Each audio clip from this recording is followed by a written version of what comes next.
L'Église de Jésus-Christ, la terre par son envoyé spécial Simon Kimbangu et JCSK en sigle, communément appelée Église kimbanguiste, est l'une des grandes églises chrétiennes indépendantes d'Afrique. Elle compte à ce jour plus de 20 millions d'adeptes éparpillés à travers les 5 continents du monde.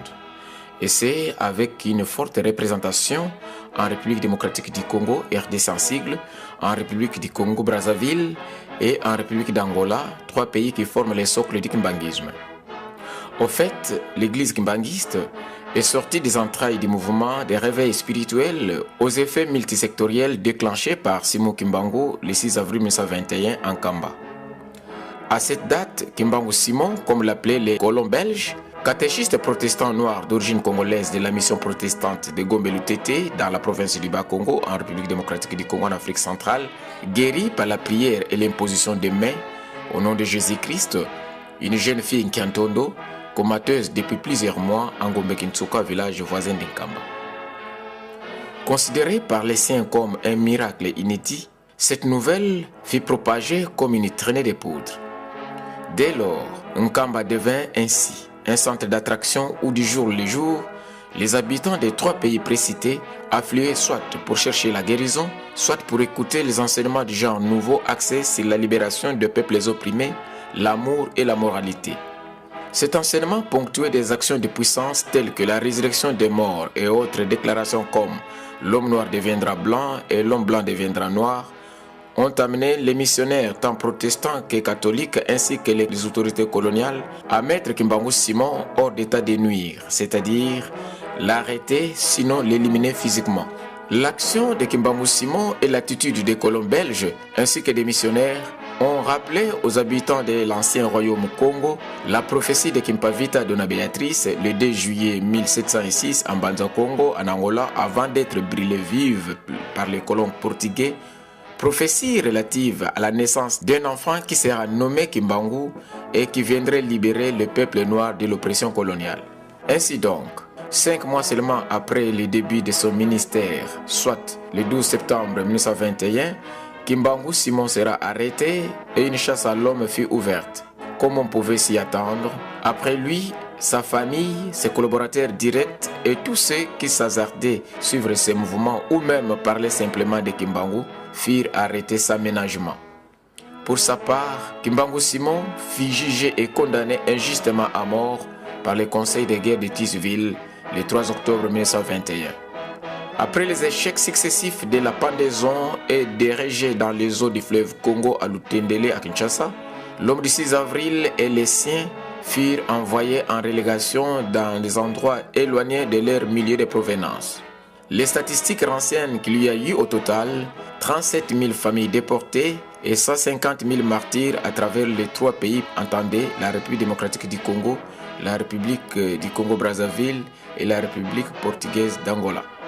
En ce qui concerne l'homme du 6 avril, Simon Kimbangu donc, il écopa 30 ans d'incarcération ferme à la prison de Kasombo à Elisabethville, actuelle ville de Lubumbashi. Et c'est dans des conditions quasiment inhumaines d'où il rendra l'âme le 12 octobre 1951 en présence des gardes à l'hôpital Prince Léopold.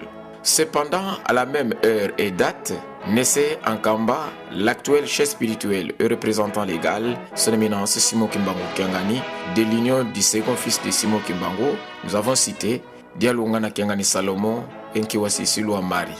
Toutefois, à Gombe-Kintsuka où elle vivait en résidence surveillée, Mwiluke Wanganzitani Marie, l'épouse de Simon Kimbangu, continua secrètement à diriger le mouvement laissé par son époux. Cela jusqu'au matin du 27 avril 1959, date de sa mort.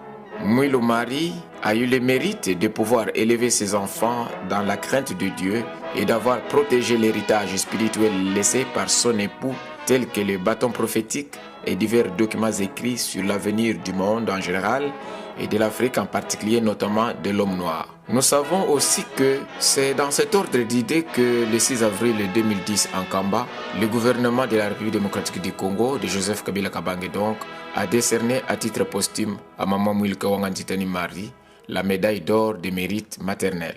Nous savons également qu'en 1958, Mouilka Wanganditani Marie a demandé à son fils aîné, Kisolokele Lukelo Charles, qui se rendait à Bruxelles dans le cadre du concours des commis d'État, d'entrer en contact avec le roi Baudouin Ier en vue de lui rappeler les pactes signés par son père, Albert Ier, avec Simon Kimbangu, son mari, relatifs à l'indépendance du Congo belge.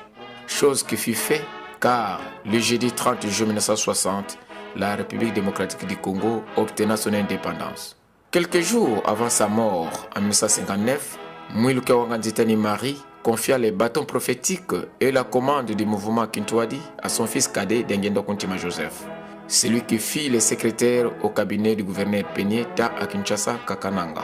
Adialungana Kengani Salomon, son second fils, Mouilo Marie rappela qu'il est le gardien de la cité sainte d'Enkamba, conformément à la dernière volonté de son père Simon Kimbangu en 1921. En ce moment-là, rappelons-le, son fils aîné Kisolokele Lukelo Charles fit agent territorial à Tchela dans la province du Bas-Congo. Après toutes les exactions subies des colonisateurs belges et 8 mois seulement après la mort de Mouilka Wangamari, le kimbanguisme obtint sa victoire sur les colons par la reconnaissance officielle du mouvement Kintwadi comme une église à part entière aux côtés de celle venue de l'Occident dite missionnaire. C'est le 24 décembre 1959, sous la commande du fils cadet de Simon Kimbangu, en la personne de Dengendo Kuntima Joseph, qui en deviendra ainsi le tout premier chef spirituel et représentant légal.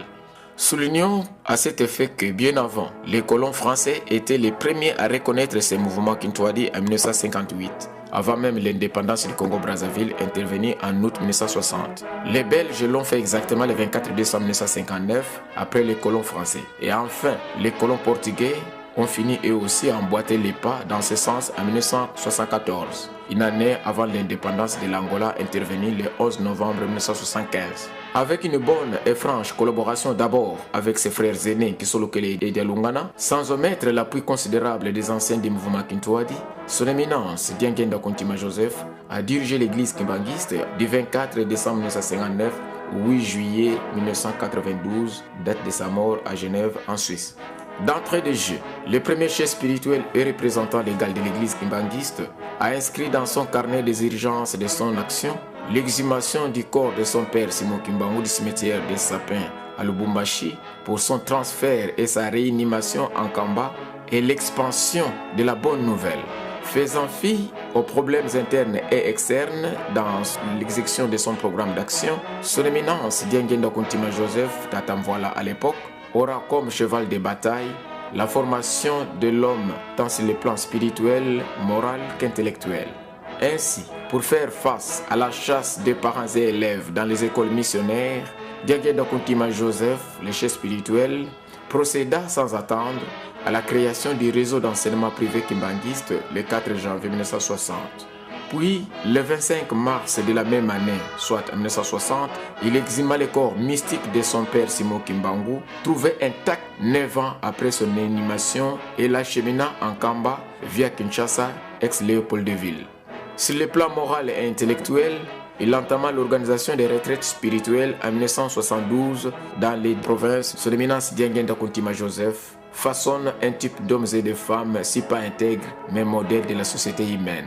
Par ailleurs, pour relever les défis du développement de son église, le numéro 1 de la jeune église indépendante d'Afrique a fait de l'agriculture et de l'élevage des petits et gros bétails sa priorité. À cet effet, il a ouvert plusieurs centres agro-pastoraux et a créé plusieurs fermes dans les 3 pays précités, entendez la République démocratique du Congo, la République du Congo-Brazzaville et la République d'Angola, où le kimbanguisme est profondément implanté. Ce n'est pas tout. Le chef spirituel kimbanguiste a par ailleurs instauré un système de collecte volontaire de fonds nommé Ntinsani en langue kikongo. C'est surtout avec cette dernière stratégie que le fils cadet de Simon Kimbangu, devenu premier chef spirituel de l'église kimbanguiste, a bâti cette église partout où elle est présentement implantée. Du point de vue évangélique, il s'est de noter que le kimbanguisme est défini comme le christianisme résultant de l'ensemble des enseignements et des actions de Simon Kimbangu a atteint les 4 coins du monde sous la houlette de son éminence Diengenda Kuntima Joseph.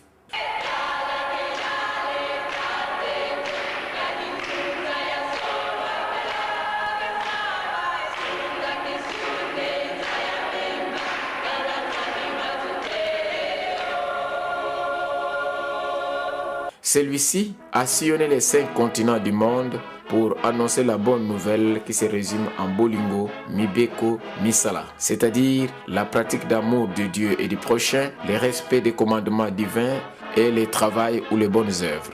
Selon son éminence Diengenda Kuntima Joseph, la race noire est celle que Jésus-Christ fait allusion dans Matthieu chapitre 21 versets 42 à 43. Et qu'Nkamba est la nouvelle Jérusalem dont parle Jean dans l'Apocalypse chapitre 21 du 1er au 3e verset. Tandis que son père Simon Kimbangu est le paraclet promis par Jésus-Christ dans Jean chapitre 14 verset 16 et Jean chapitre 16 verset 7 à 8. Papa Mfumalongo Diengenda Kuntima a fait adhérer en 1969 l'église kimbanguiste au Conseil œcuménique des églises, en sigle, puis à la conférence des églises chrétiennes de toute l'Afrique, c'est en sigle, en 1974. Il s'est de noter aussi que l'église kimbanguiste est cofondatrice de l'organisation des églises indépendantes d'Afrique dont le siège se trouve à Nairobi au Kenya. L'homme du 22 mars, Papa Diengenda Kuntima donc, a doté l'église kimbanguiste avec le système de l'autoprise en charge appelé Ntinsani d'un grand temple de 37 000 places assises en Kamba, siège international de l'église kimbanguiste, aux côtés d'autres édifices de grande valeur. Les mausolées et la source d'eau bénite figurent parmi les lieux saints du kimbanguisme en Kamba Nouvelle-Jérusalem. À Kinshasa, capitale de la République démocratique du Congo, un temple moderne y est construit à la paroisse kimbanguiste de Matete. Tandis qu'à la commune de Kasavubu, toujours à Kinshasa, son éminence Diengenda Kuntima Joseph a érigé un centre d'accueil moderne où l'on trouve des salles de conférences, une résidence d'accueil, un amphithéâtre moderne qui loge, entre autres services, les installations de la radio-télévision kimbanguiste Ratelki en sigle, instruments évangéliques de son église, la tribune pour la tenue de cultes dominicaux d'ensemble, les studios qui logent les pèlerins qui viennent un peu de partout en partance pour Nkamba, et sans omettre certaines résidences d'accueil de visiteurs de marque. Le centre d'accueil kimbanguiste loge également un complexe scolaire qui porte le nom du fils aîné de Simon Kimbangu en la personne de Charles Kisolokele Lukelo. Dans la commune de Kalamo par ailleurs, son éminence Diengenda Kuntima a bâti un immeuble de 4 niveaux à la paroisse de Bongolo. Bâtiment qui abrite ces jours l'université Simon Kimbangu, ISK en sigle, un alma mater qui organise plusieurs facultés à travers 2 campus, à savoir le campus de Bongolo, où l'on trouve les facultés telles que la médecine humaine, l'informatique, le droit, l'agronomie et les sciences économiques. Tandis qu'au campus de Lutendele, du côté du fleuve Congo, l'on trouve la faculté mère, entendez la toute première, la faculté de théologie, celle qui a l'obligation et le devoir de former les cadres ecclésiastiques kimbanguistes. Toujours à Kinshasa, l'église kimbanguiste dispose d'un hôpital de référence de 250 lits opérationnels à Kimbantseke, la commune la plus peuplée de la capitale.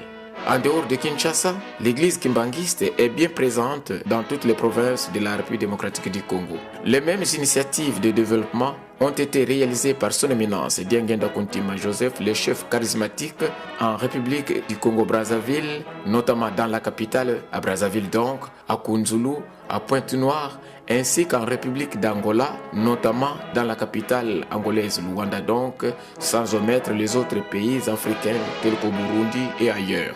Deuxième chef spirituel, son éminence Dialungana Kengani Salomon, successeur de son éminence Diengenda Kuntima Joseph, a eu la commande de l'église à un âge bien avancé, soit 76 ans. Il n'a régné que 9 ans, soit du 8 juillet 1992 au 16 août 2001.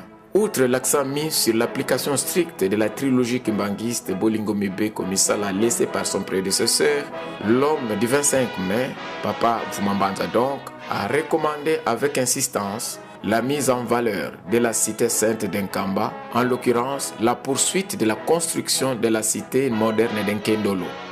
Tout cela en perspective de la réalisation de nombreuses promesses longtemps attendues.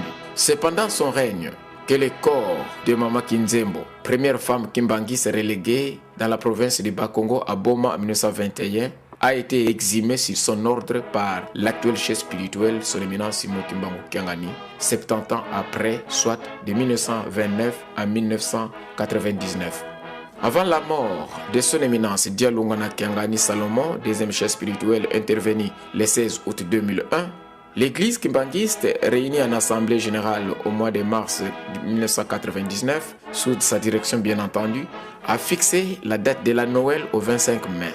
Son éminence Dialungana Kyangani légua son pouvoir spirituel à son fils aîné, Simon Kimbangu Kyangani, pour diriger l'église kimbangiste à travers les 5 continents. Le 26 août 2001, ses frères de la grande famille, entendez, les fils et filles de Papa Kesolokele Lukelo, de Papa Dialungana Kyangani et de Papa Dengenda Kontima, tous unis comme un seul homme, présentèrent au public son éminence Simon Kimbangu Kyangani comme chef spirituel de l'église kimbangiste. Et c'est conformément à la dernière volonté de leur père exprimée par le tout dernier survivant, Papa Dialungana Kyangani, avant même de quitter ce monde le matin du 16 août 2001. Il faut noter aussi que l'installation officielle du troisième chef spirituel et représentant légal, son éminence Simon Kimbangu Kyangani, par le gouvernement de la République démocratique du Congo, intervenant à Kinshasa le 2 avril 2002.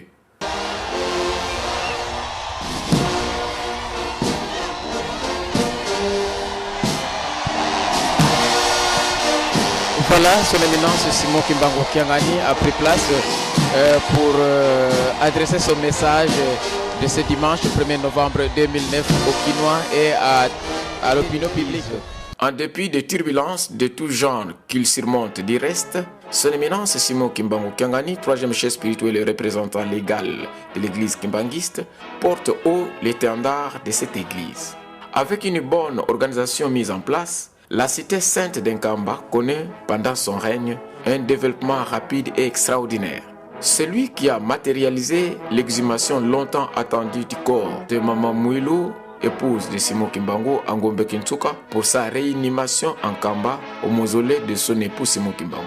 En collaboration étroite avec les autorités de la République démocratique du Congo, son éminence Simon Kimbangu Kyangani a réussi le 22 juillet 2011 la révision du jugement du Conseil militaire des Tisville Manzangungu du 3 octobre 1921 ayant condamné injustement Papa Simon Kimbangu, action jadis toujours sollicitée par ses prédécesseurs sans succès au gouvernement passé.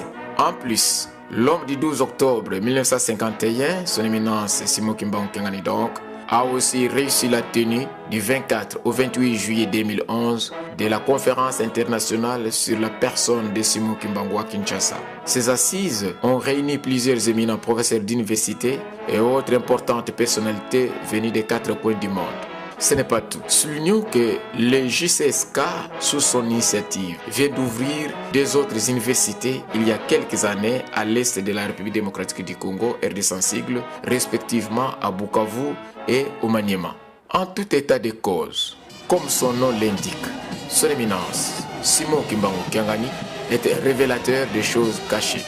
C'est dans cette optique qu'il faut comprendre le processus de la grande prière qu'il organise dans le cadre de la libération intégrale et totale et surtout spirituelle de la race noire en Kulumbimbi, en Banza Congo, en République d'Angola.